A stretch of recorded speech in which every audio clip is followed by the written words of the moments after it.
Welcome to GTS news. ప్రస్తుతం మనం కందుకూరు మండలంలోని జైత్వరం గ్రామ పంచాయతీలో ఉన్నాము. సో జైత్వరం గ్రామ పంచాయతీకి సంబంధించి కాంగ్రెస్ పార్టీ బలపరిచినటువంటి అభ్యర్థి బైరు కొండలరెడ్డి గారు మనతో పాటు ఉన్నారు. వారిని మరిన్ని విషయాలు అడిగి తెలుసుకునే ప్రయత్నం చేద్దాం. నమస్తే అండి. నమస్కారం సార్, చెప్పండి, కొండలరెడ్డి గారు అనే వ్యక్తి ఇంతకు ముందు రాజకీయాల్లో ఉన్నారా, లేదంటే మొదటిసారి సర్పంచ్ ఎలక్షన్స్ లోనే రాజకీయాల్లోకి రావడం జరిగిందా? లేదండి, మా నాన్నగారు రాజకీయంలో ఉండే ఆల్రెడీ రిటైర్డ్ టీచరు.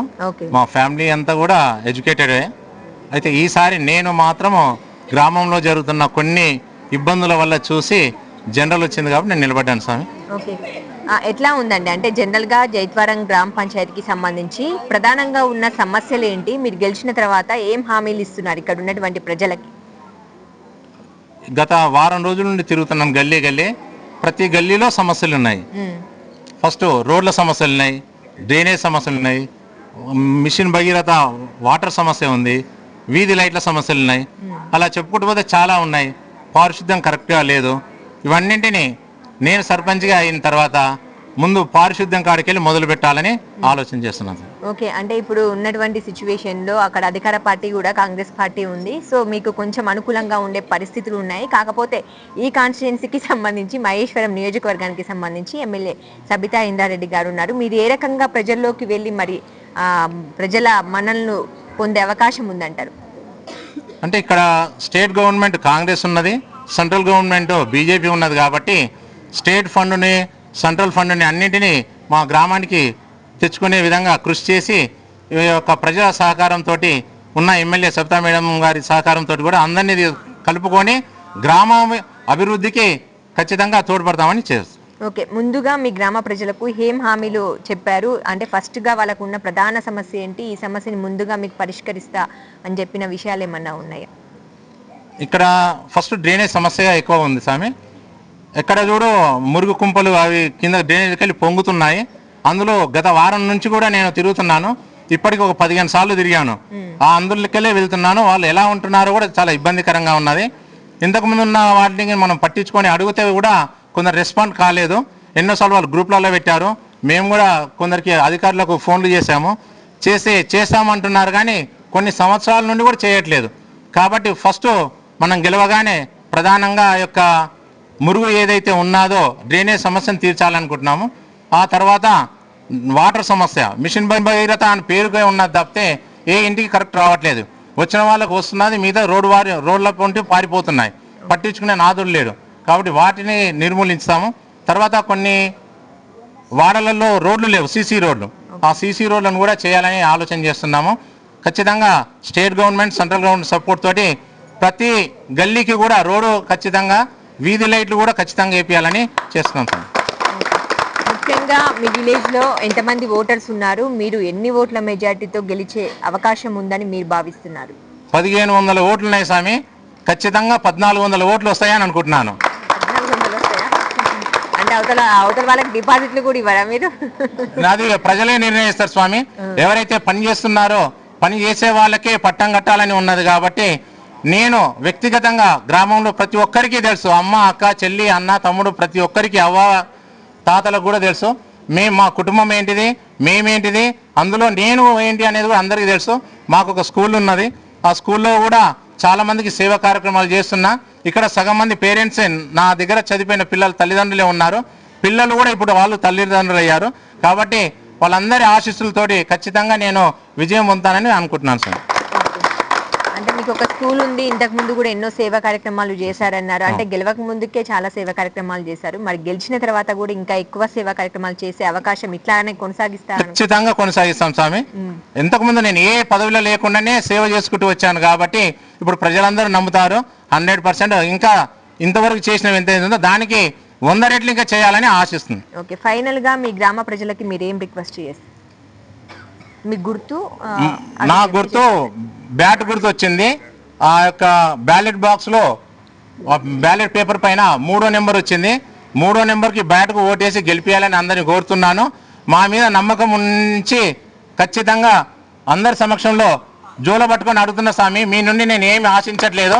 నాకు ఒక ఓటేసి మీ సర్పంచ్గా గెలిపించుకోండి. మీకు అందుబాటులో ఉంటా. 24 గంటలు కూడా మీ అందుబాటులో మన గ్రామంలోనే ఉంటాము.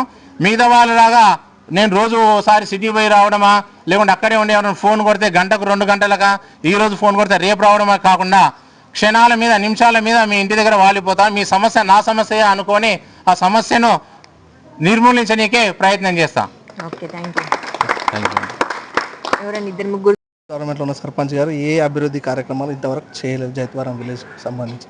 ఇప్పుడు ఈ ఎలక్షన్ సందర్భంగా కొండలరెడ్డి అన్న గారు వచ్చి అభివృద్ధి చేస్తానని చదువుకున్న పర్సన్, అన్ని అవగాహనతోటి ప్రతి ఒక్క పిల్లని పౌరునిగా తీర్చిదిద్దే వ్యక్తిగా అన్న వస్తే ప్రతి ఒక్క వాడ మొత్తం క్లీన్ వైజ్గా అయితే మారుతుందని సందర్భంగా కొండలన్నకు ఖచ్చితంగా 5 ఏళ్ళు వాళ్ళు పరిపాలించారు.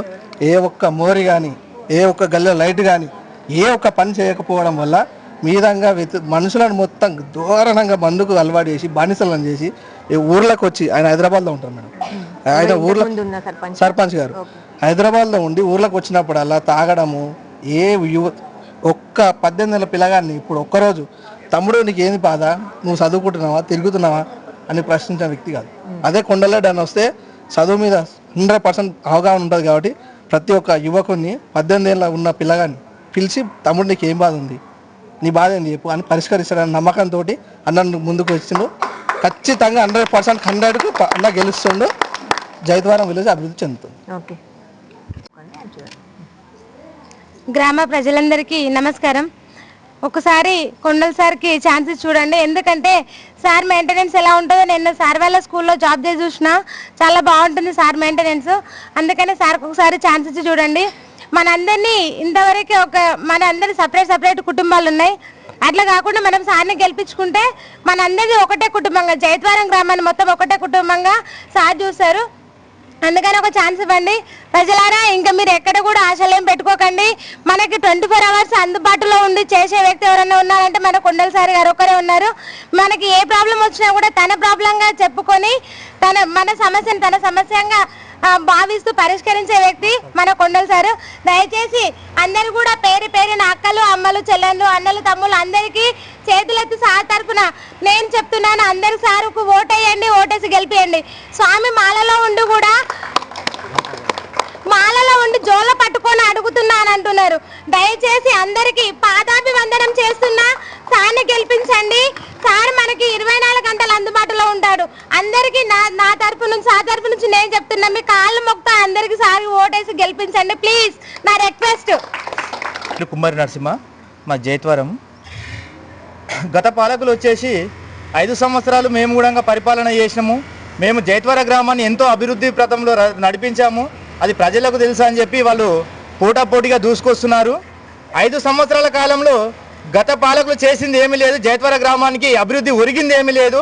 మరి ఈసారి వాళ్ళు ఎందుకు బరిలోకి వస్తున్నారో నాకు అర్థం కావట్లేదు. ప్రతి ఒక్క వీడిని మేము సీసీ రోడ్ వేసాము, డ్రైనేజీ చేసాము, మేము గ్రామ పంచాయతీ అది చేసాము, మేము డంపింగ్ యార్డ్ చేసామని అంటున్నారు. కానీ మరి ఏ విధంగా డెవలప్మెంట్, యువతను ఏ విధంగా డెవలప్మెంట్ చేసిరు? ఇవాళ మీరు జైత్వర గ్రామంలో గత 5 సంవత్సరాల క్రితం ఉన్న యువత ఈరోజు చెడు ప్రలోభాలకు లోనయ్యారు. యువత గ్రామం మొత్తం భ్రష్టు పట్టించారు మీరు. ఇవాళ మేము బద్దలు కొట్టుకుంటూ వస్తున్నాం, మేము డబ్బులు కొట్టుకుంటూ వస్తున్నాము, మేము జైత్వర గ్రామాన్ని మేము అభివృద్ధి చేసామంటున్నారు. చూపియండి. ఈ రోజు నేను వస్తా, ప్రతి గల్లీకి నేను వస్తా. మీరు ఏ గల్లీలో మీరు డెవలప్మెంట్ చేసిరు నాకు చూపిండి, మా గ్రామ ప్రజలకు చూపిండి, మా అక్కలకు చూపిండి. మీరు వచ్చేసి ఇవాళ పొద్దుగాలేసి మేము ఊరికి కష్టపడి బొడ్రాయి పండుగ చేసుకున్నాం. మేము ఊరంతా అక్క చెల్లెల సహకారం, అన్న తమ్ముల సహకారంతో ప్రతి గడపకు 1500 రూపాయలు మేము కలిసి మా అక్క చెల్లెలు, మా అమ్మాదమ్ములు అందరం వచ్చేసి మేము చేసుకుంటే ఆ గత బాల కూడా అంటాడంట, మా బొడ్రాయి పండుగ మా ఇంటికి వెళ్ళి చేసాం, మా ఏమలో చేసాం, మేము ఖర్చు పెట్టుకున్నామన్నారట. మరి మా అక్క చెల్లెలు ఎందుకు ఈ విషయంలో ఆగిపోయారో నాకు అర్థం కావట్లేదు. ఎందుకు నిలదీస్తున్నారు గత పాలకులు నాకు అర్థం కావట్లేదు. గొప్ప వ్యక్తి, మంచి మనసున్న వ్యక్తి, ఒక గొప్ప సంస్థ డైరెక్టర్ మన కొండలరెడ్డి గురుస్వామి గారు. ఒక సంస్థ డైరెక్టర్ అంటే మామూలు విషయం కాదు. రోజు లక్షల ప్రాబ్లంలతోటి తను ఫేస్ చేసుకుంటూ వస్తున్నాడు. కాబట్టి ఆయన ఒక అభివృద్ధి పదంలో నడిపిస్తాడని చెప్పి ఖచ్చితమైన గోల్ తోటి వస్తున్నాడు. సంపాదించుకునే వ్యక్తి కాదు, నిస్వార్థమైన వ్యక్తి. ఎప్పుడైతే ప్రజలకు సేవ చేయాలని ముందుకు వచ్చిండో అప్పుడు ప్రతి ఒక్కరూ గమనించాలి. నా ఒక్క ఓటే ఆయుధం, నా ఒక్క ఓటే ఊరికి మెట్టు, నా ఒక్క ఓటే ఊరికి గెలుపు. కొండలరెడ్డి గురుస్వామిని గెలిపిస్తాము.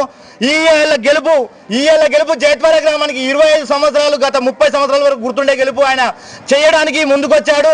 ఆయనకు సహకరిద్దాం. ఖచ్చితంగా ప్రతి ఒక్క ఓటును ప్రలోభాలకు లొంగకుండా, ఎటువంటి ప్రలోభాలకు లొంగకుండా కొండలరెడ్డి గురుస్వామికి వేసి అత్యధిక మెజారిటీతోటి జైత్వర గ్రామ పంచాయతీలో కానీ విని ఏరుబడి మెజారిటీని మన గురుస్వామికి ఇచ్చి గెలిపించుకోవాల్సిందిగా మా అక్కయ్యలను మరొకసారి నేను ప్రాధాయపడుతున్న మా అన్నదమ్ములను, నా తోటి సహోదరులను, యువత కూడా ప్రతి ఒక్కరి యొక్క కార్యక్రమంలో భాగస్వామ్యమై గురుస్వామిని అత్యధిక మెజారిటీతో గెలిపించుకోవాల్సిందిగా మీ తరపున నేను మా గ్రామ ప్రజలకు తెలియజేస్తున్నాం. వాళ్ళ తండ్రి బైరి రామిరెడ్డి ఉన్నప్పుడు ప్రతి ఒక్కరికి ఏ ఆపద వచ్చినా అరే నాకే వచ్చింది ఆపద అని ప్రతి ఒక్క ఇంటికి వచ్చి ఆదుకునేవాడు. అదేవిధంగా వాళ్ళ కొడుకు ముందుకొచ్చి ఏ సమస్య ఉన్నా నేను తీర్స్తాని ముందుకొచ్చిండు. మేము ఇళ్ళకి వచ్చి సంపాదించుకోవాలనే లేదు, ప్రజలకు సేవ చేయాలనే కోరికతోటి ముందుకొచ్చిండు. ఏ సమస్య ఉన్నా నేను తీరుస్తా అనే విధంగా వచ్చి ముందుకొచ్చి కృషి చేస్తున్నాడు. అందుకే ఊరు ప్రజలకందరినీ అడుగుతున్నాం, దయచేసి ఒక్కసారి కొండలరెడ్డిని గెలిపించుకుందామని ఊరు బాగు చేసుకుందామని మా యొక్క కోరిక. నమస్కారం. లలిత కమల లలిత. ఏ ఆపత్తి రాని అది రాని పెద్ద మనిషి ఉన్నాడు నాయన రామిరెడ్డి దాని కదా మా ఆపత్తి తీర్చిండు.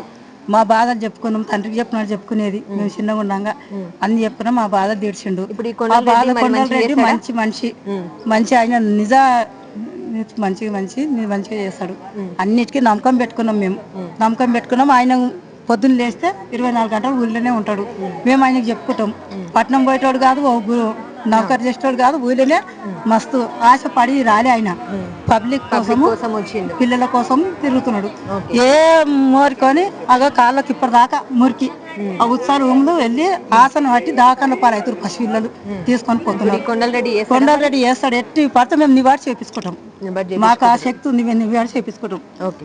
మేము నచ్చేది పెట్టుకుంటున్నాం మేము. సరే, చూసారు కదా, ఇప్పటిదాకా మనం పబ్లిక్ టాక్ అలాగే కొండలరెడ్డి గారిని కూడా అడిగి తెలుసుకున్నాము. గత పాలకులు ఇక్కడ ఉన్నటువంటి ఎవరైతే సర్పంచ్ ఉన్నారో వారు ఇక్కడ గ్రామాన్ని అభివృద్ధి పదంలోకి తీసుకువెళ్ళలేదు. మొత్తము గ్రామాన్ని మొత్తం అస్తవ్యస్తం చేశారు. ఎక్కడ డ్రైనేజ్ ఎక్కడ రోడ్లు అక్కడ అస్తవ్యస్తంగా ఉన్నాయి. ఒకవేళ మమ్మల్ని గనక గెలిపిస్తే మేము గ్రామాన్ని డెవలప్మెంట్ చేసి యువతను కూడా విద్యా నైపుణ్యాలు పెంపొందే దిశగా కృషి చేస్తాము. అలాగే గ్రామంలో ఉన్నటువంటి ఏ అసౌకర్యం ఉన్నా కూడా వాటన్నిటిని పరిష్కరిస్తామని చెప్పి మనతో పాటు కొండలరెడ్డి ఇక్కడ ఉన్నటువంటి గ్రామస్తులు కూడా తెలుపుతున్నారు. అలాగే వారు అత్యధిక మెజార్టీ సాధించి గ్రామాన్ని ఆదర్శ గ్రామంగా కూడా తీర్చిదిద్దామని ఈ సందర్భంగా వారు తెలియజేస్తున్నారు.